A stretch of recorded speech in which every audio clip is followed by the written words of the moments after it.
Hi Foxes, welcome back to my channel. This is Brittany from Shop Foxborough. I am Shop Foxborough on Poshmark, Instagram, and Etsy.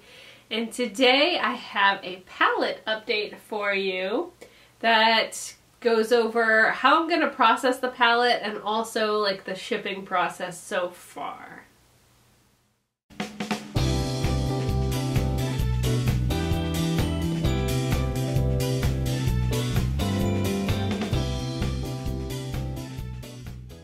So let's go ahead and start with the shipping process. So when I ordered this palette from B&G Trading, I went ahead and paid up the $430 because I don't have any experience managing shipments like that to myself. It's not something I have ever done before. I didn't really want to deal with the logistics of figuring out my own shipping, which you can do.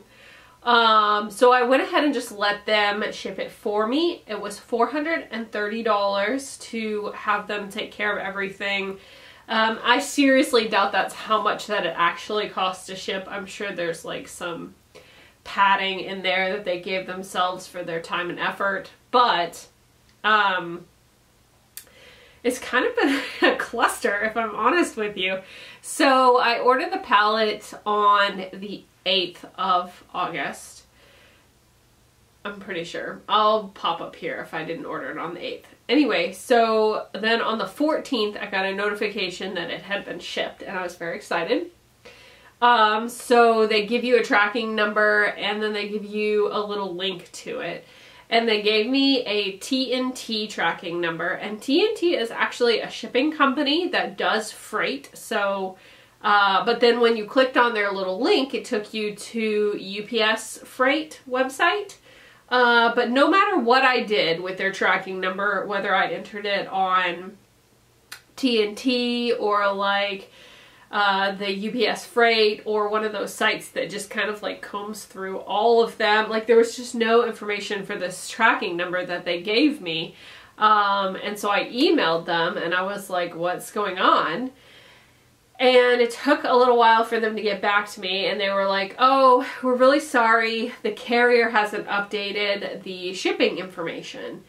And so I was like, okay. And then, you know, they said to give it a couple of days and try again. And so I went ahead and gave it a couple of days, and by now they had already marked it shipped and delivered on the B&G Trading website. So it said it was delivered and like complete and done. So that made me a little nervous, but I mean, I didn't really think that they were gonna like try and swindle me out of like $3 grand or anything, but it's just weird, you know. So once they said that the tracking information was not updated yet, I was like, okay, well, who did you actually ship it through so that I can, you know, keep an eye on it? And they sent me the link to track it at UPS Freight. So I figured, okay, it's gone through UPS Freight. After 2 days, nothing coming up on UPS Freight for this tracking number. They have two different options. There's a reference number and a pro number. And so I tried it in both just to see, you know, and nothing came up. So I messaged her again, the customer service, and I was like, what's going on? I need to know what day this is going to be here so I can make sure that I'm here to get this palette. Because we're actually going away for a few days this weekend for my birthday, and I didn't want it to like show up while I'm not here. So I emailed her again, and then it took like 2 days for her to get back to me, and she was like, oh, we're so sorry, they haven't picked it up yet. And I'm like, what is going on over there? So I checked the tracking right before I filmed this video. The expected arrival date is the 25th of August. It says that it was picked up on the 17th, so what was that, Monday? And then it's already had 2 delays so far, and the estimated date for arrival is the 25th.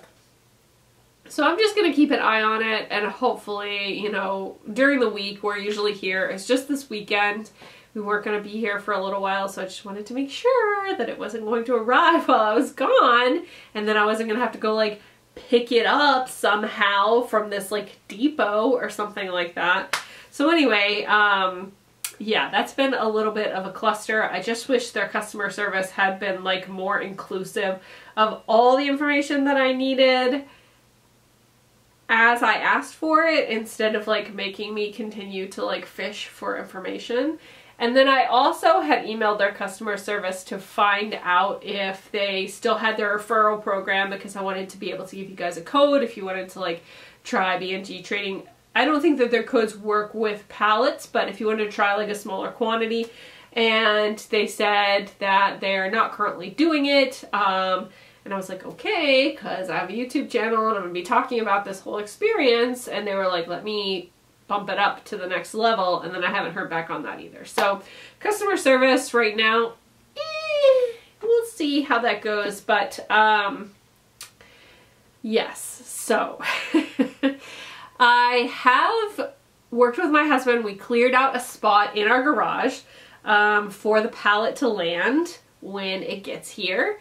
And, you know, if our garage is like anyone else's garage, is literally full of like strollers and like a snow machine and a lawnmower and a bunch of cardboard from like all of your quarantine packages and just like all this stuff. So we had to go through and get rid of some stuff and put out a ton of cardboard with the recycling, and so now we have space for it.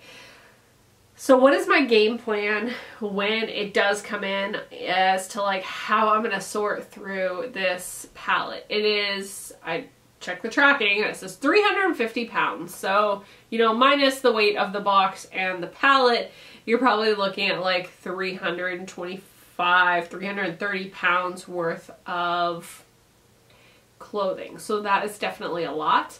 Given that it is 500 pieces, I am thinking that the majority is probably going to be like tops or like lightweight pieces, because it didn't reflect there being a lot of like sweaters or jeans or shoes or anything that was particularly heavy. So yeah, how am I gonna go through this? So I've, you know, heard other people get pallets before, and the general consensus is that you want to sort through it and figure out the things that are going to make your money back the fastest, and those are the ones that you are going to get listed the fastest. So what my plan is to have 3 different buckets and to sort through, and I'm gonna have one for like high-end stuff that, you know, I definitely want to list that, and when I say high-end, I'm talking like $40 and above, likely selling price. So probably like a $50 and above listing price. And that's gonna be a lot of the like more name brands that aren't necessarily the like Stitch Fix brands.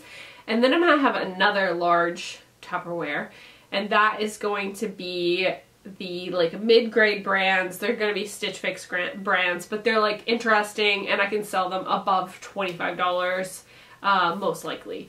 And then the last bin is going to be a bin for damages and things that are a little bit simple, or things that I don't think fit into my Poshmark closet.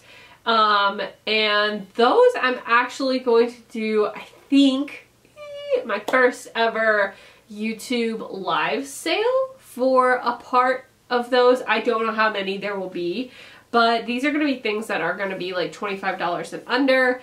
And I just thought it would be fun to kind of like, instead of grinding through listing all of that stuff, to kind of like pass on a little bit of the deal and, you know, get it into the hands of maybe some of my like followers for a good price. So that is going to be my third pile. And those things might need a little bit of fixing, or again, they just don't fit into the aesthetic of my Poshmark closet. For the most part, I don't really sell any athletic wear. I don't really sell a lot of like basics or like career pieces. So we'll see like what shows up in my palette and what I end up putting into the sale. But I hope to have a YouTube live sale at the sort of like end. And so that's generally how I want to sort my palette. And I think what I'm really going to do is to just do like a first sort and get those 3 bins, you know, however full, and then to kind of like process a little bit of that stuff, and then to go back to the palette, so that I'm not like taking all the fun of sorting through the palette and finding new stuff away at once, and that will kind of encourage me to get through the things that I have so that I can sort of go back and source more and maybe do like another haul for you guys or do like a second live sale, something like that. So I do want to make this kind of fun for myself, but I recognize that I need to sort through and get the pieces that are going to get that return on investment quickly and get that back into my bank account so that I can build my business account back up, as it is majorly depleted after buying that palette. So that's sort of it. That's where I am right now. This palette is supposed to arrive next week on Tuesday. As you guys know, that's a usual publication date for me here on YouTube, so we will see if I can get any footage of, you know, like it arriving or the first sorting process or something like that. I might do a little bit of a vlog that day, but I just don't know. So we'll just see how it goes. And yeah, I hope that you will tune in next week, and I will see you as I continue this little crazy palette journey. So thank you so much for watching, and don't forget to hit that thumbs up button or hit subscribe. And if you have received a palette before and you have any tips and tricks for me, go ahead and drop them in the comments down below, because this is my first palette and I would love to know your thoughts and opinions. So I will see you next time, and thanks so much for watching. Bye!